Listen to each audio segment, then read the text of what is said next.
ஒரு 5 வருடங்களுக்கு முன்னால் என்னோட கவிதை தொகுப்பு வந்தது. அதுக்கப்புறம் என்ன பண்ணலாம் அப்படின்னு வந்து பார்க்குறப்ப டிரான்ஸ்லேஷன் பண்ணலாம் அப்படின்னு எடுத்தேன். ஸோ மூத்த எழுத்தாளர், அவர் பேர் கார்த்திகை பாண்டியன், அவர் வந்து சில கதைகள் படிக்க கொடுத்தாரு. இது படித்து பாருங்கள், உங்களுக்கு வந்து பொருத்தமாக இருக்கும், அதாவது உங்களுக்கு பிடிச்சிருந்ததுன்னா மொழிபெயர்க்கலாம் அப்படின்ட்டு. ஸோ அந்த கதைகள் படித்தப்போ எனக்கு ரொம்ப அணுக்கமாக தோணுச்சு. அந்த பீரியட் உங்களுக்கு ஞாபகம் இருக்கும், கொரோனா காலம் அது. எல்லாருக்குமே ஒரு வித மனப்பதற்றம் வந்து இருந்த காலம். எனக்கு வந்து அந்த கதைகள் வந்து தேடி தேடி படிக்கிறப்ப ரொம்ப ஒரு ஆசுவாசமும் கொடுத்தது. அதே சமயத்தில் வந்து சில சவால்களும் இருந்தது அதை மொழிபெயர்க்கிறப்ப. ஏன்னா அரபு நாட்டு கதைகள் மொழிபெயர்க்கலாம் அப்படின்னு ஒரு இது தேர்ந்தெடுத்தோம். அப்படி பார்க்குறப்ப நிறைய புத்தகங்கள் வந்து கிடைக்கல. புத்தகங்கள் கிடைச்சாலும் நம்ம வந்து ஒரு ஆர்டர் போட்டு வாங்க முடியாத சூழல். அதுக்கப்புறமா ஒரு பிரிண்ட் அவுட் எடுக்கக்கூட வெளியில் போக முடியல. ஸோ நான் என்ன பண்ணேன் அப்படின்னா, இது ஏன்னா நான் கஷ்டப்பட்டேன் அப்படின்னு என்னை பற்றி சொல்லிக்கிறதுக்கு இல்லை, ஏதோ ஒரு பாயிண்ட் வந்து உங்களுக்கு இன்ஸ்பிரேஷனாக இருக்கும், நீங்கள் அதுலேருந்து கற்றுக்க முடியும், உங்களுக்கு வந்து நம்மளும் செய்யலாம் அப்படின்னு வந்து ஒரு மனப்பான்மை வந்து வரும்.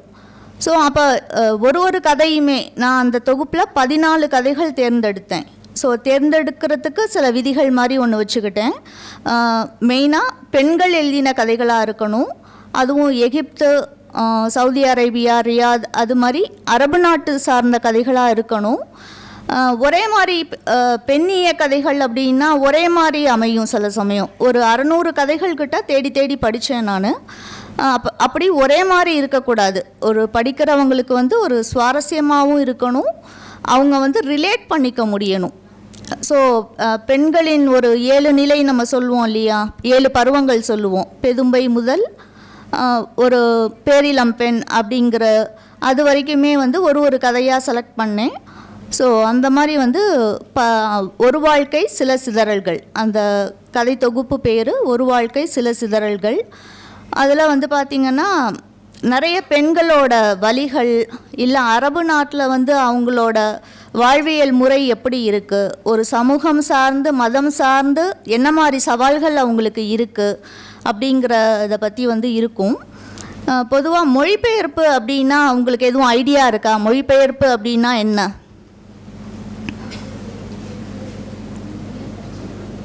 கேட்கல, சத்தமாக சொல்லுங்கள். ஆமாம், ஓகே. நம்ம வாழ்கிற உலகத்திலேயே நம்ம சக மனிதர்களாக ஒரு 800 கோடி பேர் வந்து நம்மளோட இருக்கிறாங்க. ஒருத்தரும் வந்து பேசுகிற மொழிகள் பார்த்திங்கன்னா வேறு ஒரு 7000 மொழிகள் இருக்கான் இந்த உலகத்தில். நமக்கு சராசரியாக ஒரு 2 மொழி தெரியும், இல்லை 3 மொழி தெரியும். மிஞ்சி போனால் ஒரு 4-5 மொழி, நம்ம இந்த சைடு சவுத் இந்தியாவில் இருக்கிறப்ப ஒரு 4-5 மொழி வந்து புரிஞ்சிக்க முடியும். அப்போ ஒருத்தரோட கருத்தை இன்னொருத்தருக்கு சொல்லும்போது நமக்கு அந்த மொழி தான் முன்ன நிற்குது. ஓகே, மொழி பெயர்ப்பு அப்படின்னா இப்போ போன வருஷம் ஒரு சினிமா வந்தது. ஓகே, இது இலக்கியம் சார்ந்து இல்லை, இருந்தாலும் உங்களுக்கு மாணவர்களுக்கு வந்து அது ஈஸியாக புரியுங்கிறதுக்காக சொல்கிறேன். அக்கார வடிசல் அப்படின்னா என்ன? ஒரு ஸ்வீட் பொங்கலில் ஒரு வெரைட்டி, ஈஸியாக சொல்கிறதுன்னா ஸ்வீட் பொங்கலில் ஒரு வெரைட்டி. ஆனால் அந்த படத்தில் வந்து அந்த டயலாகை எப்படி மொழிபெயர்த்திருந்தது அப்படின்னா, அக்கா அப்படின்னா சிஸ்டரை வடிசல் அப்படின்னு வந்து அது நிறைய மீம்ஸ் வந்து பயங்கரமாக அது ஒரு காமெடியாக போயிட்டு இருந்தது சோஷியல் மீடியாவில். ஸோ ஒரு நல்ல மொழிபெயர்ப்பாளர் அது வந்து மேபி ஆர்டிஃபிஷியல் இன்டெலிஜென்ஸ் மொழிபெயர்த்ததாக இருக்கலாம் அப்படிங்கிறது என்னோட கருத்து. ஸோ அது ஒரு நல்ல மொழிபெயர்ப்பாளர் அதை பொறுப்போட மொழிபெயர்த்திருந்தால் இந்த மாதிரி அது காமெடியாக முடிஞ்சிருக்காது. ஸோ இலக்கியம் சார்ந்த மொழிபெயர்ப்பு ஏன் முக்கியம் அப்படின்னு பார்த்தோன்னா, வேறு நாட்டில் உள்ளவங்க, வேறு வாழ்வியல் முறையில் உள்ளவங்க, அவங்களோட மதமோ மொழியோ எத்தனையோ வேறுபாடுகள் இருக்கும். ஆனால் அதை உலகத்தின் இன்னொரு மூலையில் இருக்கிறவங்க வந்து புரிஞ்சுக்கிறதுக்கு. ஏன் அப்படின்னா, நமக்குள்ளார இவ்வளோ வித்தியாசங்கள் இருந்தாலும் பொதுவாக ஒரு விஷயம் என்ன அப்படின்னா உணர்வுகள். ஒருத்தரோட வலியோ துக்கமோ அவமானமோ மகிழ்ச்சியோ சந்தோஷமோ பொதுவான மனிதர்களுக்கு வந்து அது மனிதர்கள் எல்லாருக்குமே பொதுவானது. அப்போ அங்கே மொழி மட்டும்தான் தடையாக இருக்குது அப்படின்னா அந்த மொழியை வந்து இன்னொருத்தர் புரிஞ்சுக்கிற அளவுக்கு கரெக்டாக கொடுத்தோம் அப்படின்னா அப்போ ரிலேட் பண்ணிக்க முடியுது இல்லையா? ஒரு உலகத்தில் நடக்கிற ஒரு விஷயத்தை வந்து இன்னொரு மூலையில் இருக்கிறவங்க வந்து ரிலேட் பண்ணிக்க முடியுது. ஸோ நம்மளுடைய மண்ணின் தஞ்சாவூர் மாவட்ட மண்ணின் முக்கியமான மொழிபெயர்ப்பாளர்கள் அப்படின்னு பார்த்தோன்னா நம்ம எம்வி வெங்கட்ராமன், தீஜா, அதுக்கப்புறம் கரிச்சான் குஞ்சு, ஸோ இவங்கெல்லாமுமே வந்து நிறைய படைப்புகள் கொடுத்துருக்காங்க. நம்ம மண்ணுக்கு வந்து அது பெருமை சேர்க்குது, நம்மளோட மொழிக்கு அது வந்து வளமை சேர்க்குது அப்படின்னு நினைக்கிறேன் நான். ஸோ என்னுடைய எக்ஸ்பீரியன்ஸை வந்து இன்னும் நிறைய பகிர்ந்துக்கணும் அப்படின்னு வந்து ஆசைப்பட்டேன். பட் நேரமின்மையால் ஒரு சின்ன ஒரு கட்டுரை மாதிரி எழுதியிருக்கேன், அதை மட்டும் வாசிக்கிறேன். மொழிபெயர்ப்பின் அவசியம். சென்றிடுவீர் எட்டு திக்கும் கலைச்செல்வங்கள் யாவும் கொணர்ந்திங்கு சேர்ப்பீர் என்ற மகாகவி பாரதியாரின் வரிகளுடன் இந்த உரையை தொடங்குவது சால பொருத்தமானது. தமிழின் இன்றியமையாத மொழிபெயர்ப்பாளர்கள் பாரதியார். அவர் அந்த மாதிரி பாடினதோடு நில்லாமல் அவருக்கு வந்து நிறைய மொழிகள் வந்து தெரியும். யாம் அறிந்த மொழிகளிலே தமிழ் மொழி போல் இனிதாவது எங்கும் காணோம். அப்போ யாம் அறிந்த மொழிகள் அப்படின்னா அவருக்கு எத்தனை மொழி தெரியும் பாருங்கள். சமஸ்கிருதம், ஹிந்தி, தெலுங்கு, கன்னடம், மலையாளம், வங்காளி, மராட்டி, பஞ்சாபி, இத்துடன் ஆங்கிலம், பிரெஞ்சு, அரபி போன்ற அந்நிய மொழிகளும் நன்கு தெரிந்த பாரதியின் கூற்று அப்போ வந்து நிஜம்தானே. யாமறிந்த மொழிகளிலே தமிழ் மொழினா இவ்வளோ மொழியையும் கம்பேர் பண்ணிவிட்டு அவர் வந்து சொல்லியிருக்காரு கடைசியில். ஸோ பிற நாட்டு நல்லறிஞர் சாத்திரங்கள் தமிழில் மொழிபெயர்த்தல் வேண்டும் என்றார். செறிவான விஷயங்கள் எந்த மொழியில் இருந்தாலும் நமது சொந்த மொழிக்கு அதனை கொண்டு வர வேண்டும் என்று வலியுறுத்தினார். அவர் ஆங்கிலத்தில் இருந்தும் சமஸ்கிருதத்தில் இருந்தும் பல படைப்புகளை மொழிபெயர்த்திருக்கிறார். கானா சுப்பிரமணியம், கரிச்சான் குஞ்சு, தஞ்சை பிரகாஷ், தி ஜானகிராமன், எம்வி வெங்கட்ராம், கூப்ப ராஜகோபால், நகுலன், வெங்கட் சுவாமிநாதன், யூமா வாசுகி என நம் தஞ்சாவூர் மாவட்டத்தை சேர்ந்த எழுத்தாளர்களின் மொழிபெயர்ப்பு படைப்புகள் தமிழுக்கும் நம் மண்ணிற்கும் என்றென்றும் பெருமை சேர்ப்பது. மனிதர்கள் ஒருவருடன் ஒருவர் தொடர்பு கொள்ள மொழி ஒரு இன்றியமையாத ஊடகம். ஸோ மொழி ஏன் வந்து எப்படி தோன்றியிருக்கும் அப்படின்னா ஒரு சின்ன சின்ன குழுவாக இருந்தப்போ இன்னொரு மனுஷங்கிட்ட பேசுகிறதுக்கு வந்து மொழியை வந்து கண்டுபிடிச்சிருப்பாங்க. அப்போ ஒரு மொழி மட்டும் வந்து போதும். ஆனால் இன்றைக்கி நம்ம வந்து உலகமே நம்ம கையில் அப்படின்ட்டு ஒரு செல்ஃபோன்லேயே எல்லாத்தையுமே பார்த்துடுறோம். அப்போ ஆயிரக்கணக்கான ஆண்டுகளின் பரிணாம வளர்ச்சி கண்ட பிறகு உலகமே உள்ளங்கைக்குள் என்று இருக்கும் இன்றைய இணைய உலகில் மொழிபெயர்ப்பு அந்த கம்யூனிகேஷனை சரியாகவும் சுலபமாகவும் செய்ய உதவுகின்றது. நமக்கு எப்போவுமே நம்ம மற்ற நாட்டு படைப்புகளை படிக்கணும். நம்மளோட மொழி வளமையோ இல்லை வந்து எமோஷ்னலாக கொஞ்சம் வந்து சொல்லணும் அப்படின்னு நினைக்கிறேன்.